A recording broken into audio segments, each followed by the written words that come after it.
Okay, our last conference is with the Dr. Anidya Mukherjee.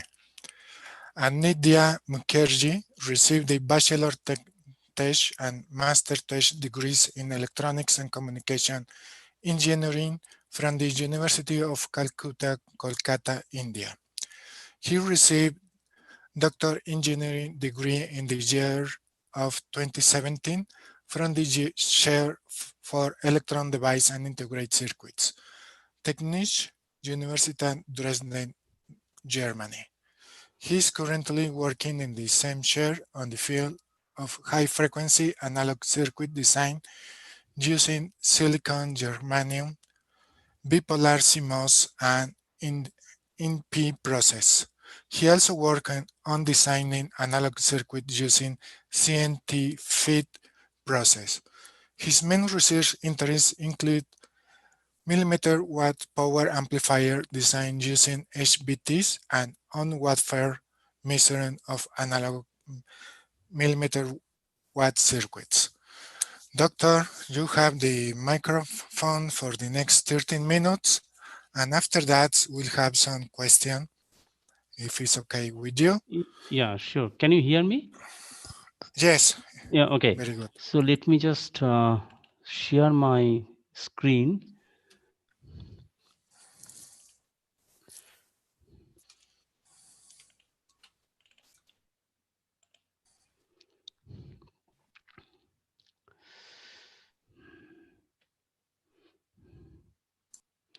Can you see my screen now?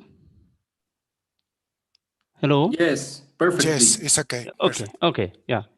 First of all, I would like to thank Dr. Fontes for his kind presentation introduction. And I would like to say hello to everybody who are attending this conference, the online conference. And the topic of my presentation today is RF circuit design with advanced transistor technologies. And I am working in, as Dr. Fontes told, that I'm working in the Technical University Dresden in Germany. The chair mainly organized by Professor Michael Shorter.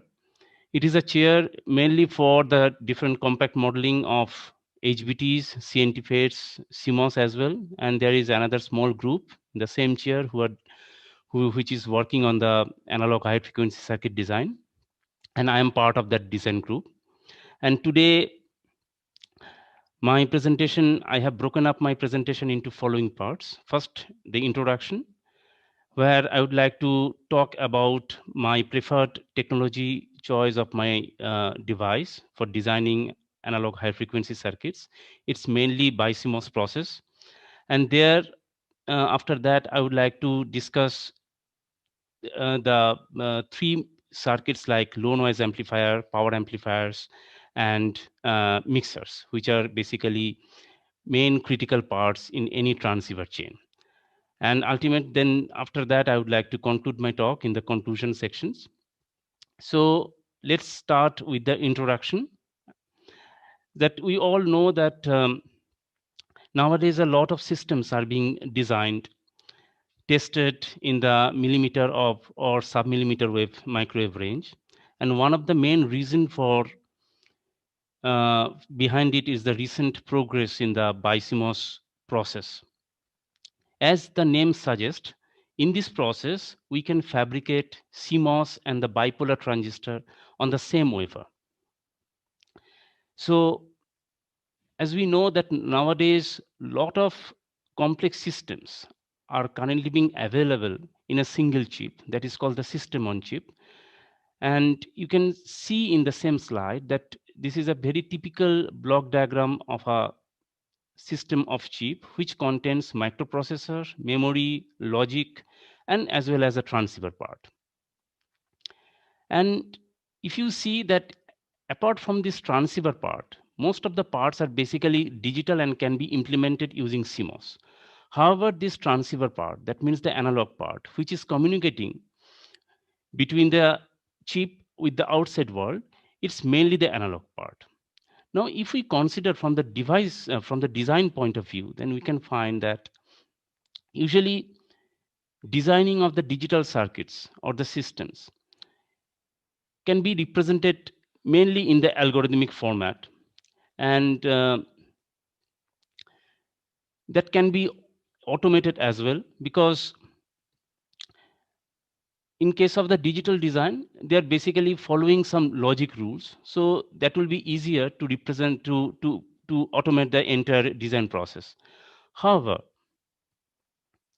in case of analog circuit, the story is little bit different, because depending on the circuit topologies, diversity of the device structures, also depending on the size of the devices, analog circuit design could be different for different person, for different groups.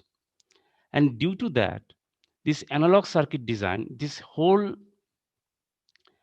working process of analog circuit design has become a kind of complex endeavor. Now, depending on the nonlinearities and the parasitics, the analog circuit design is also very sensitive to this kind of to these issues, because if I operate a transistor in a particular operating region, for example, the power amplifier, if I operate the transistor in the nonlinear region, then its performance will be totally different from a small signal amplifier, which is operating in the linear region. And at the same time, the analog high frequency circuit is strongly influenced by different physical effects at the device level, and which is not so important for the digital circuits. And that's the reason till now the analog designs are still largely being handcrafted. And when you are handcraft this kind of analog circuit design, so the analog circuit design activities are basically a kind of bottleneck in terms of design time, effort, and cost. So if you design a particular analog circuit, you fabricate it, and if it doesn't work, then it will be really difficult to find out the reason, because you are designing some circuits, actually means very small integrated circuits. And at the same time, in case of analog circuit design, if you need to have a suppose 10 dBm of output power from your chip, so at least you should get that value, means when you measure the circuit, at least you should get a very close value to that. Otherwise, it doesn't make any sense to use that particular circuit in any system. And for that, the analog circuit design, we need very good, accurate physics-based compact models, so that we can reduce the design errors and we can realize our circuit at the first try, actually. Now, if we consider the device compact model, then usually the high frequency verification of the compact model is typically done experimentally on the de-embedded data. And usually circuit designers are provided the transistors figures of merit like FT, Fmax, Y parameters. But we are not sure, because we have to work with this kind of parameters, and depending on the situation, depending on the demand by the system designers, for which basically the circuit designers are working, this kind of figures of merit of a transistor may not be sufficient, and we would like to discuss about this in the next slide. Now the point is that what kind of device we would like to use for our analog circuit design. There are RF CMOS, HBTs, that means heterojunction bipolar transistor. Now the general perception in the market is that RF CMOS is enough, because most of the fabs are design, means they are fabricating the RF CMOS, and they are also enough for the high frequency circuit design. However, if we do the fact check, then we can find that usually the complementary MOS, which is being used for the high frequency applications, are basically the NMOS. Now, it is also possible that from NMOS, we can get very good or competitive RF performance, but it is happening only with the advanced node. Advanced node means lower, the gate length is really small, actually, and we can see in the next slide. Till now, the balance silicon based NMOS high frequency device, they have around cutoff frequency around 600 gigahertz. And till now, the most of the high frequency circuit applications using MOSFET are limited to 100 gigahertz actually. Now, if we see this slide compares the cutoff frequencies of heterojunction bipolar transistor and silicon based MOSFET versus the critical dimension. Critical dimension in case of a MOSFET is basically the gate length, and in case of a HBT, it will be the emitter width, which is BE0 here. It is represented by that. And if you see the first plot, suppose the FT plot, you can see in order to get more than 100 gigahertz of FT, I have to reduce the gate length considerably, around 55 nanometer or something like that. However, in case of HBT, silicon germanium HBT, which is represented by the green symbol, we can have enough FT or competitive FT at the higher node. That means around 130 nanometer node, we can get FT around 400 or 350 gigahertz.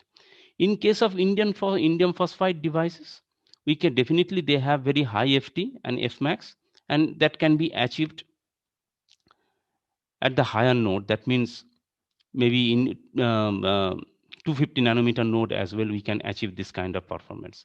And the similar story for the Fmax. You can see for having very high Fmax, we have to go at very advanced node for the CMOS. However, we don't need to go for HBTs, we don't need to go to the advanced node. Now, why I'm trying to say always the advanced node? Because if we go to the advanced node, that means from 130 nanometer node, if we go to the 90 nanometer node or 55 nanometer node, the cost will be very, very high.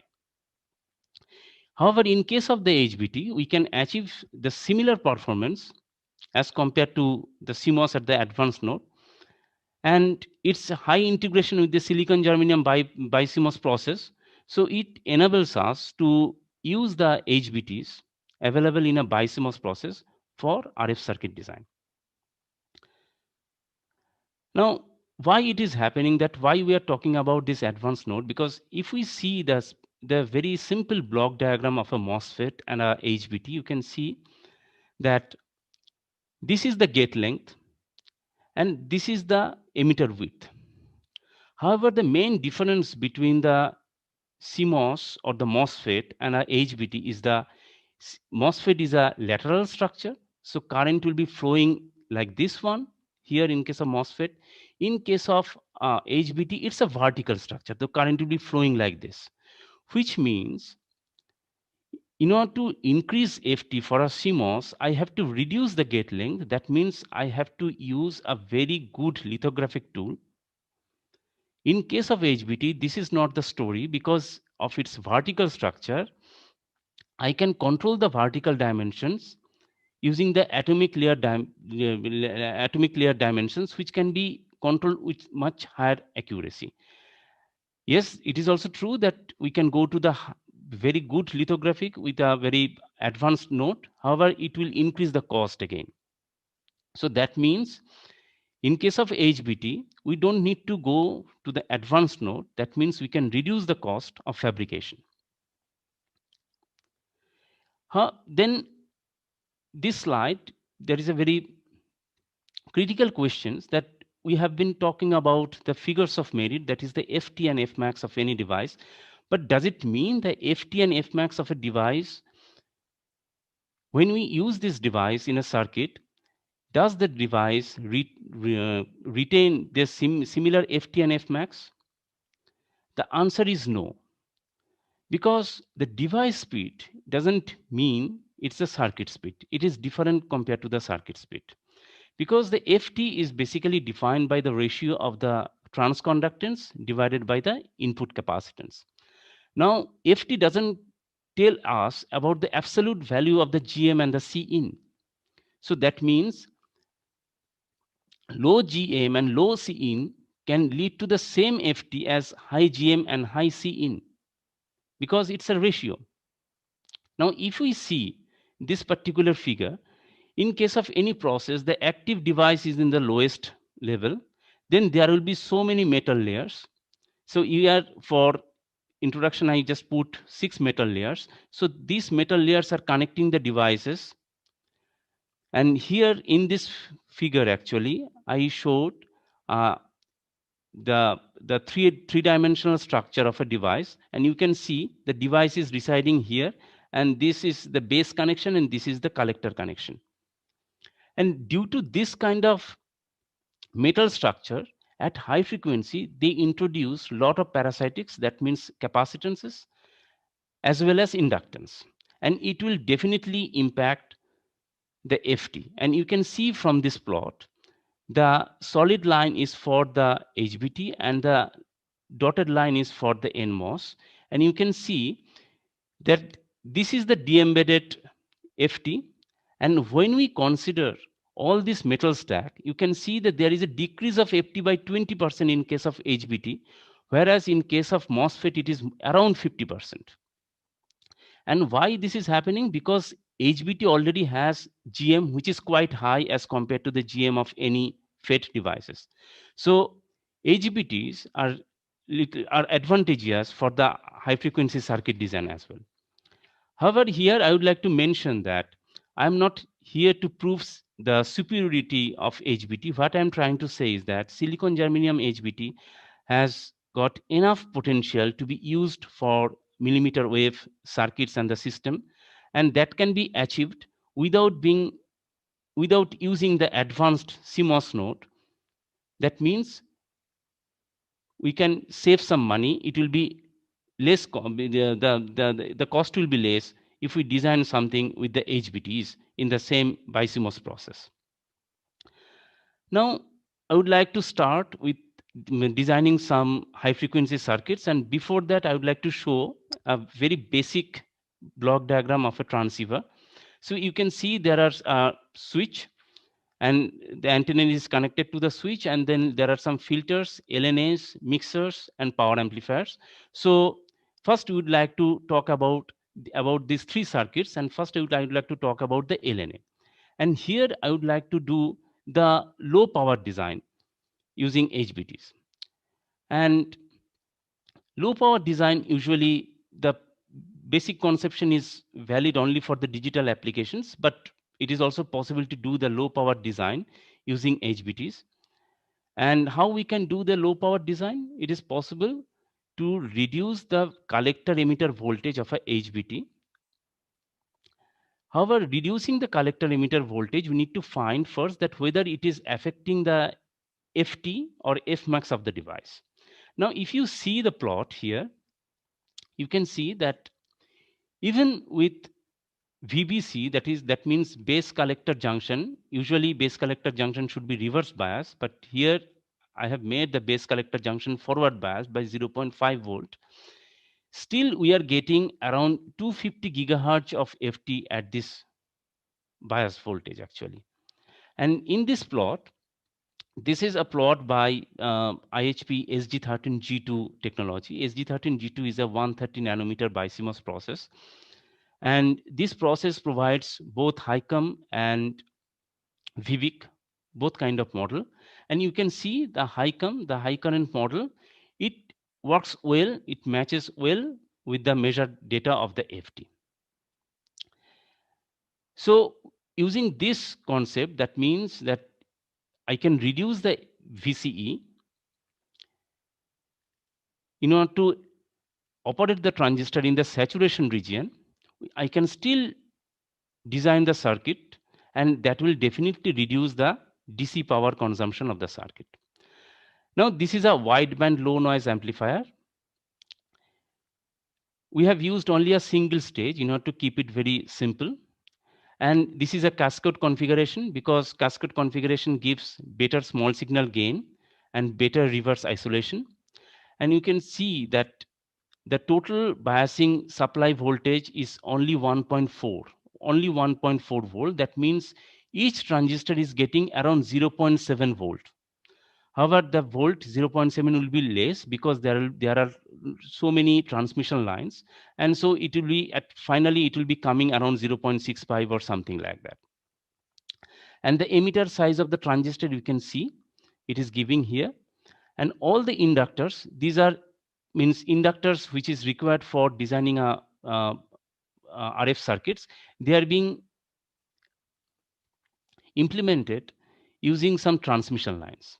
You can see these kind of transmission lines here, and all the transmission lines and the capacitances, they are EM simulated.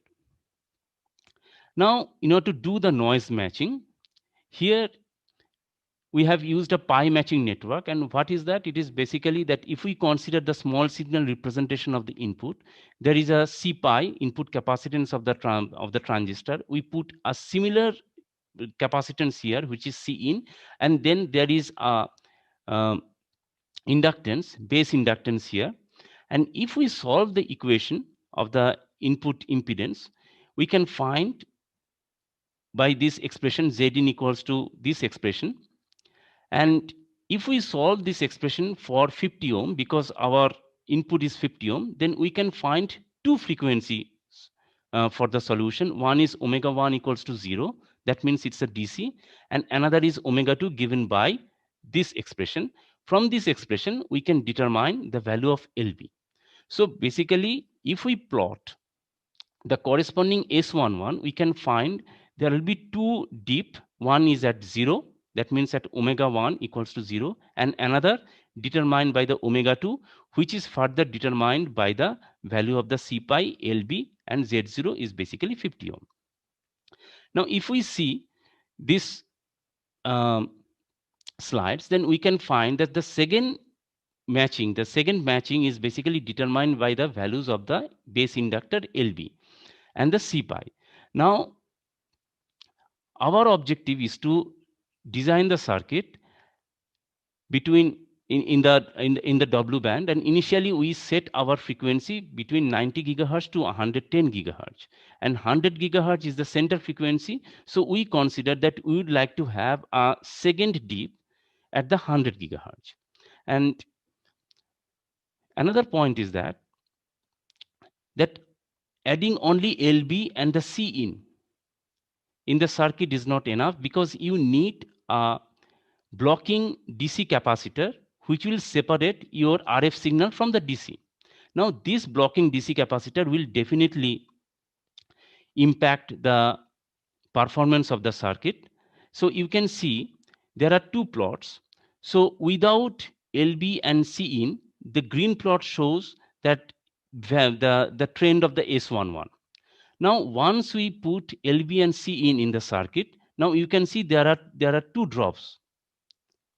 One is at the 0, by it is being shown by the red curves. One is at the 0, another is at 100 gigahertz. However, if we put a DC blocking capacitor, this DC blocking capacitor will also influence this one, and you see this the first dip now is being shifted to the higher frequency. So in case we use the 2 picofarad capacitor, the dip is shifted. Now we use 100 femtofarad capacitor. You can see the dip is really shifted. However, the actual dip around 100 gigahertz is quite okay. It is around 10 gigahertz. It is around minus 10 dB. So now this is the fabrication. When the chip was fabricated, it was fabricated using SG13G2 technology. The SG13G2 technology has got 7 metal layers, and all the inductors and the transmission lines are implemented using the highest metal layers, that is the top metal 2.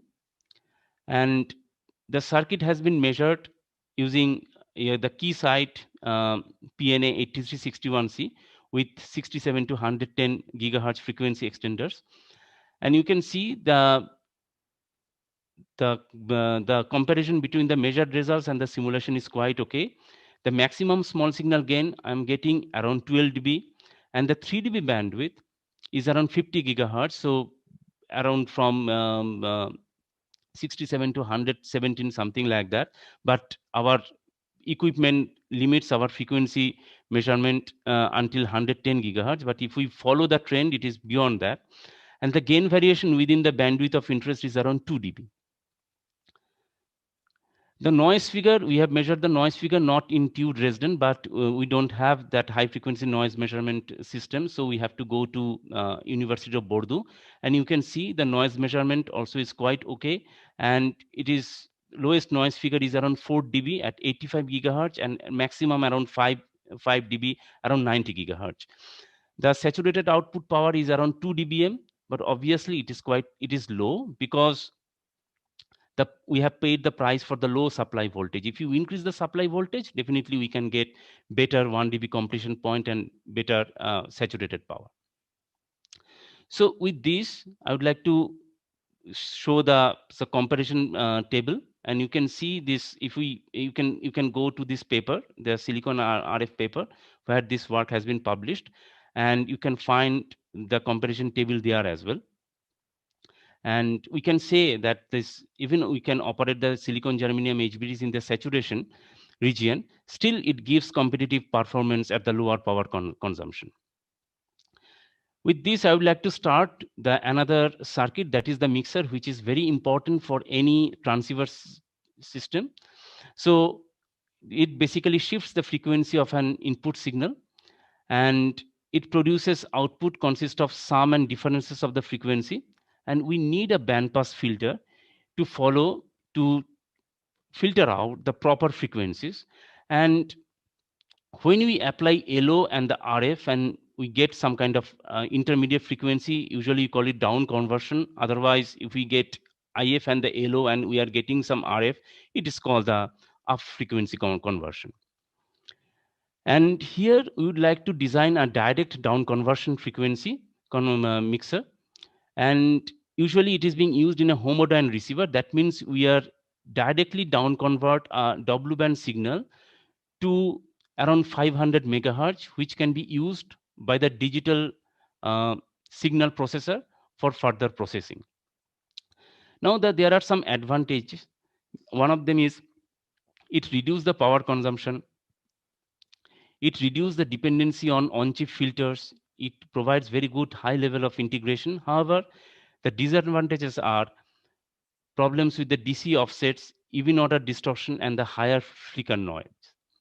This mixer has been implemented using Infineon's 130 nanometer silicon germanium HBT technologies. Compared to ISP HBT technologies, it has got 6 metal layers. ISP got 7 metal layers. It has got 6 metal layers, and metal 5 and metal 6 are the thickest one.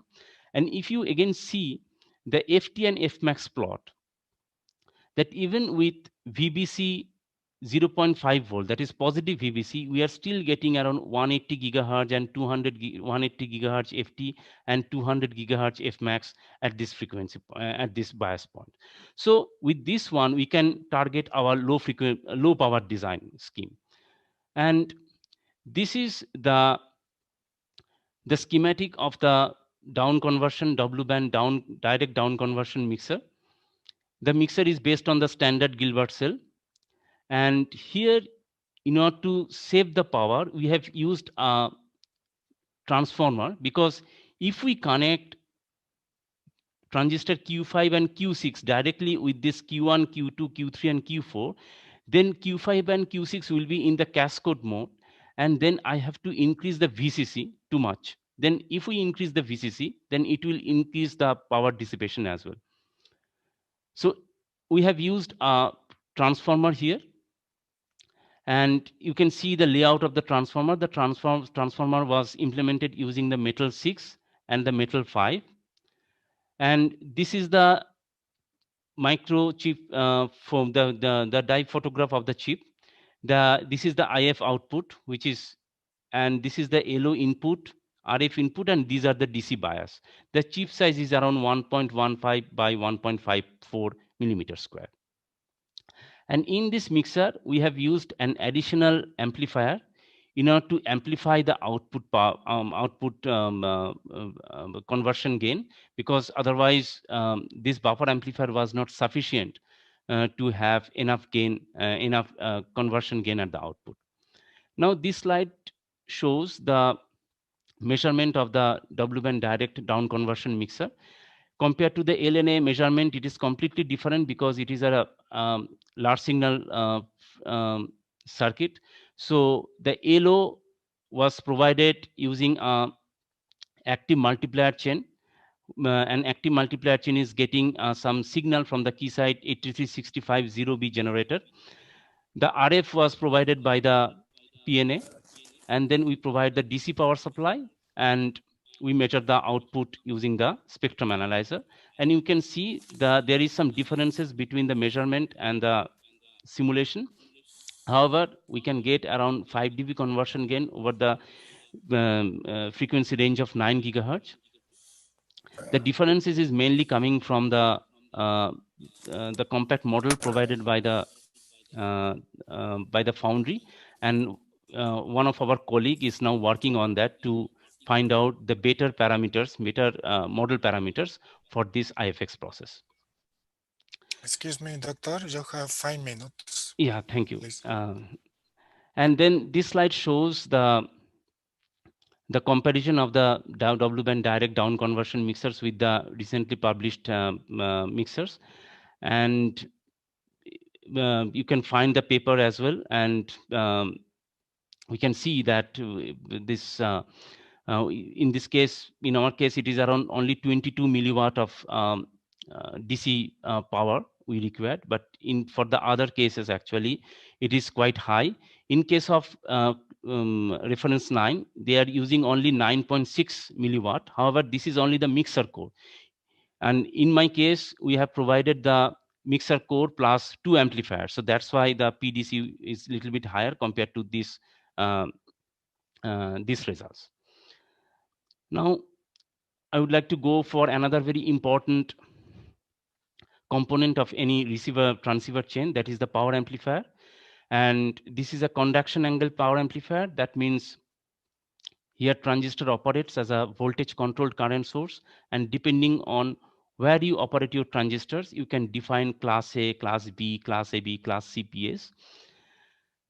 And it is true that if we operate a transistor in common emitter mode, it gives better power added efficiency. However, it provides less gain. Cascode provides definitely higher gain, but it provides less power added efficiency because you need to provide higher power in order to bias both the transistors. This power amplifier we have used, we have designed in, again, Infineon's 130 nanometer silicon germanium process, which gives FT and Fmax around 250 and 370 gigahertz respectively. And the collector emitter breakdown voltage with base open is around 1.5 volt. Here, I would like to mention that because it's a power amplifier, it's not a low power circuit, so we don't care about the power, the power consumption. Basically, we care about the output power, and we would like to do this design at the G band around 180 gigahertz. So here, the devices provided by the PDK is not optimized for power amplifier design. So you need to optimize the device. That means you need to do the layout in such a way that the device along with the layout, that means the metal stack, gives you better power added efficiency and the output power. And here our power cell, we call it a power cell. Power cell consists of basically 4 transistors. It's a differential power amplifier. So Q3 and Q1 and Q4 and Q2, they are in cascade formation. And this is the layout of this the power cell. So you can see these are the Q1, Q2, Q1, Q2, Q3, Q4. And this is the bypass capacitor at the base of the Q3 and Q4. And this is the bypass capacitor. You can see the 3D view. This bypass capacitor is grounded from both the sides. Now the load pool has been performed to this power cell in order to determine the optimum Z-opt. And when we find the optimum Z-opt, then we design the output matching network to transfer the maximum power to the 50 ohm load. Unfortunately, this has been fabricated. However, the G-band circuit measurement setup is quite difficult, and we are currently doing this G-band circuit measurement setup. So it has not been measured yet, but you can see the layout of this circuit, this 180 gigahertz power amplifier. The chip size is around 1.2 by 0.65 millimeter square. And it is a differential one. So we need a balloon at the input and output in order to convert the dual-ended output to the single-ended one. And this slide shows the simulation results of this power amplifier. The small signal gain of the power amplifier is around 14.5 dB at 180 gigahertz. And this PA gives around 5.2 dBm saturated power at 180 gigahertz and power added efficiency around 1%. Yeah, it is obviously somebody, some can say, raise some question that why it is low, but at the G band or very high frequency, the gain is so low usually. So you need to use so many stages that will increase the DC power consumption, and this will bring down the power added efficiency of the whole amplifier chain. So now I would like to conclude my talk. So as we say that the physics-based geometric scalable model are very, very important for doing analog circuit design, because for doing the circuit optimization, when you are doing the circuit optimization, you have to be very careful, and you have to use very good model, so that you can, when you simulate something, you can get the proper output.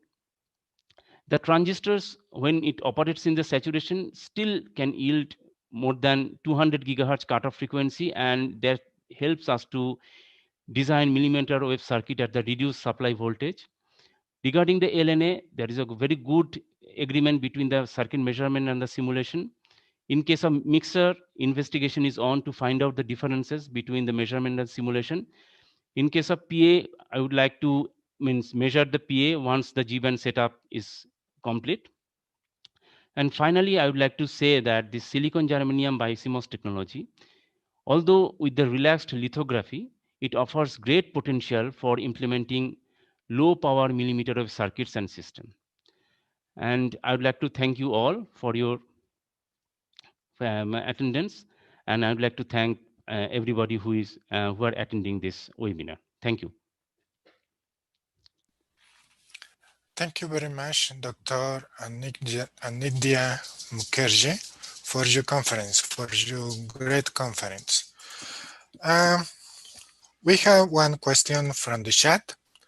Sure. You say, in the slide 19. Slide 19. Okay, yeah. What is the reason behind the DC offset? Can this be compensated by a circuit solution, or just need a compensation? Second question, yes. Yeah, usually you need a circuit compensation for this DC offset. You need a kind of circuit compensation. Yes, you are right, because it's mainly used for the homodyne receiver. In case of heterodyne receiver, you don't down convert the frequency in a single step, so you don't need that there as well. Okay, thank you, doctor. The second question, you have worked also with CNT FET based circuit design. Yeah. We know emerging technology are not a competitor right now for the silicon German bipolar CMOS in this moment. But what is your opinion in emerging transistor? I would say, because till now the CNT FETs, what we have measured in our lab, the FT is around 8 gigahertz or 10 gigahertz, something like that, I remember, and some of them FT is quite low. However, CNT has very good quality. This is the linearity. The linearity is quite good. So if we consider the CNT FET in the frequency range of, suppose, our mobile telecommunication, that means around 800 to 900 gigahertz, or maximum 1 gigahertz, 800 to 900 megahertz, or until 1 gigahertz actually. It is a competitive candidate for doing analog circuit design at this frequency range. But at the same time, I would like to say that there is some problem with the noise in the CNT FET, and these noise issues must be solved, so that later the circuit designers, they can make better low noise amplifier with this CNT FET. Because when you bring one particular technology, there will be always a competitor in the market. So if I say CNT FET is very good in the linear, in case of the linearity and everything, somebody can definitely say, okay, then CMOS is already there, and CMOS noise figure is quite low compared to CNT FET. So I think the device designers and the process designers, I think, also should try to solve this problem. This is a inherent noise problem in the CNTFET as well. However, means apart from that, I would say the CNTFET is a quite good candidate for analog circuit design in future. Thank you very much for the answer, Doctor. And Doctor, pardon, Dr. Eloy, have you any question? Yes, thank you, Dr. Fontes. Dr. Anindia, thank you so much to be here. Thank For you. your clear and pretty well presentation. It's a pleasure to see you again. Thank you. Can you go to the slide 22, please? Slide 22, yeah. Yes, here we have different technologies, a comparison. Which are the main figures of merit to compare not only mixers, but also switches between different technologies? Which are the main figures of merit? You are talking about from the circuit point of view or from the device point of view? For the circuit point of view, yes. Okay. So mainly, I think it is for any mixer, it's the conversion gain. And then the DC power consumption. And after that, actually, there could be some, what will be your saturated power from the mixer? Because when you get the mixer, after that, there will be some amplifier, actually. So the saturated power is also very important. So mainly the conversion gain, DC power consumption, saturated power, saturated output power of the mixer, they're mainly you can consider them as a main figures of merit of a mixer. On top of that, in many cases, noise figure of a mixer is a very important thing. But here I couldn't show it because in our lab, it was not possible to measure the noise figure of a mixer at W band. In fact, measuring noise figure of a mixer at W band or even for a device is quite challenging, actually. So, but noise figure is also another very important factor for a mixer design. Yeah. Okay. And for switches? For switches, I would say that, the transmission, actually, that means the S21 is the most important thing. And the insertion loss in case of a switch. Obviously, the power consumption will be one of the main issue. And yeah, mainly the transmission, the insertion loss and the power consumption actually is the main issue, actually, in case of switches as well. Excellent. Well, in your opinion, in the next years, which technology will domain very, very high frequencies, circuits and systems? Silicon germanium, indium phosphide, an emergent technology? Yeah, this is a very good question, I would say, because it depends on how you develop your system, actually, and it depends on how the companies and other who are designing their systems.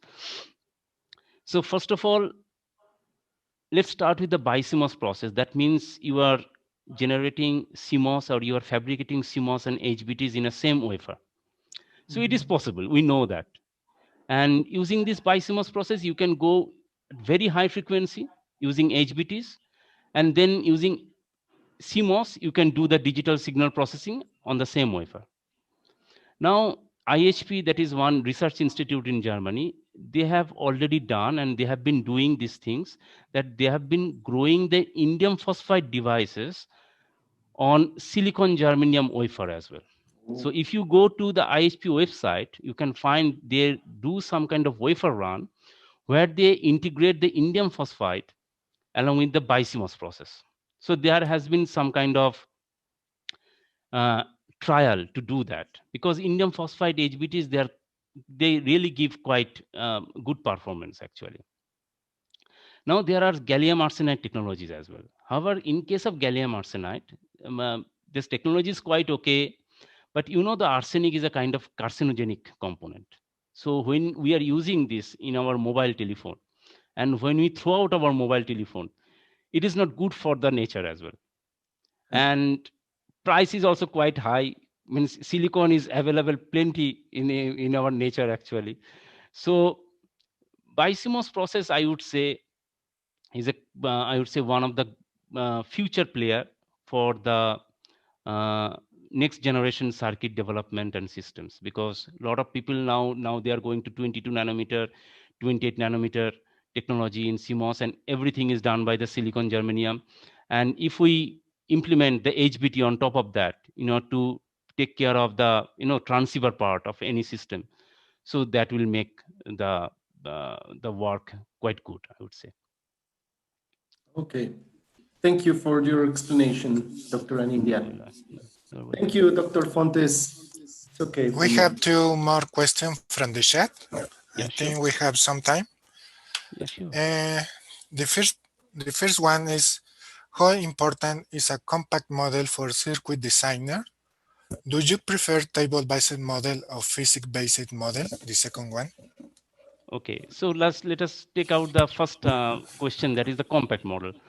Well, compact model is really important for your circuit design, because in case of analog circuit design, which is very, very important, that is the scaling.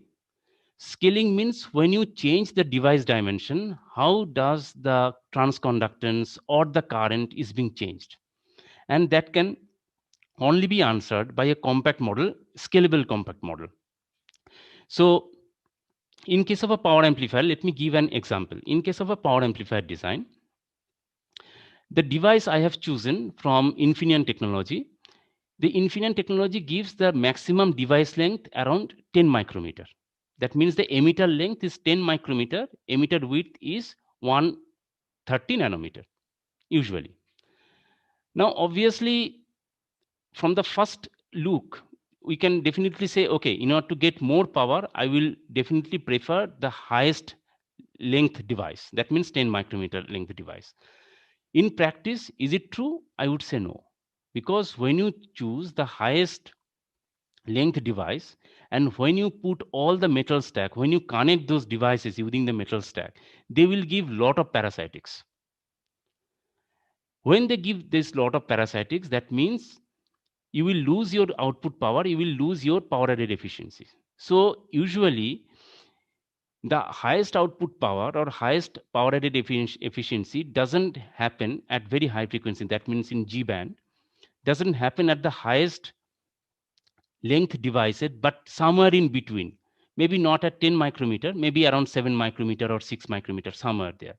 So that means when you are doing this kind of scaling, how you can predict what will be your current, what will be your input capacitance, what will be your input base resistance, that can only be answered by the compact model.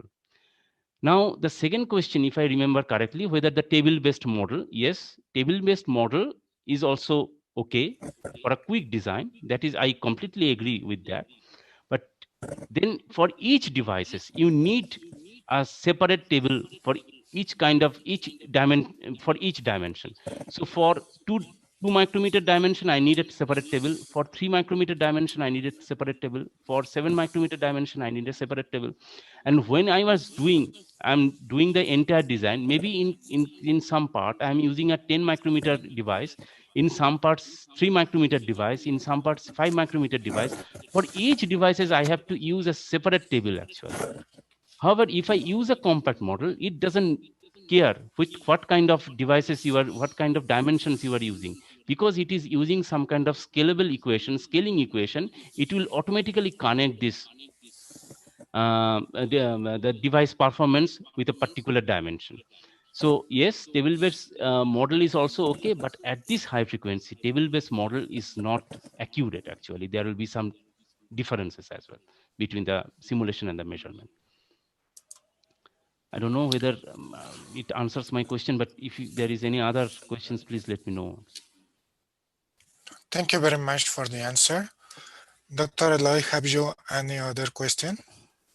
No, it's okay for me. Thank you, Dr. Fontes. I would like to thank everybody for inviting me in this session, and it was a really great pleasure to give such kind of presentation, and also exchanging the ideas and answering the questions and everything. It was really nice. I would say I would like to thank you all. Thank you very much. Thank you, Dr. Anindia. Thank you very much, Doctor. The National Polytechnic Institute, through the Eugenio Mendez de Curro Chair, give the present recognition to Anidya Mukherjee for your participation in the webinar High Frequency and Terahertz Device and Circuits Perspectives on Emerging and Advanced Technology, Part 2, with the conference RF Circuit Design with Advanced Transistor Technologies. Thank you very much, Doctor. You are welcome. Thank you very much for inviting me. It was really a great pleasure to be part of this webinar. Thank you all. Thank you very much. Thank you. Thank you to all. And finally, it's time to close the event. On behalf of the Instituto Politécnico Nacional of Mexico, I thank to the speakers and to the audience to be here. We hope you will be in the next session of the next year here with new talks, pretty interesting. So thank you to all and goodbye. Thank you and goodbye. Thank you very much. Goodbye. Goodbye, everybody. Goodbye. Goodbye.